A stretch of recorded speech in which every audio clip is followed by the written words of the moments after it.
เจริญพรออกตนญาติโยมมื้อนี้มาบอกบุญทุกท่านทุกคนมาร่วมบุญน้ำกันเด้ออาตมาภาพกำลังสิหาเอากระเบื้องมาห่านเพิ่นมาเอากระเบื้องแล้วก็เพื่อสิเอาไปปูโรงครัวมื้อนี้ก็เดินทางมากับพ่อใหญ่กำนันตำบลเซกานี่ล่ะเพิ่นบอกว่ากล่องหนึงนี่ในราคา270บาทเนาะในราคา270บาทดังนั้นแล้วก็เลยมาบอกบุญออกตนญาติโยมทุกท่านทุกคนนี่อยากมาร่วมบุญมาสร้างกุศลนี่ก็เรียนเชิญเจริญพรได้มาเอ็ดบุญร่วมศาสตร์มาตักบาตรร่วมขันมาเก็บดอกไม้ร่วมต้นแล้วก็มาสร้างบุญสร้างกุศลนี่นำกันถือว่าเฮาเอาไปก็เอาไปปูศาลาโรงครัวเพราะว่าทางวัดอาตมาภาพอยู่นี่ก็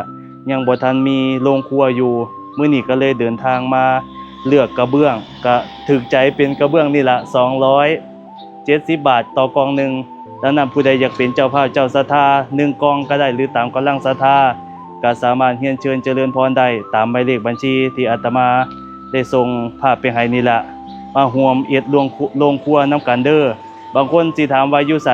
วัดโพไส้สว่างจิตบ้านโน่นเมือดแอตำบลเซกาอำเภอเซกาจังหวัดบึงกาฬอนุโมทนาบุญนี้นำกันเด้อสาธุ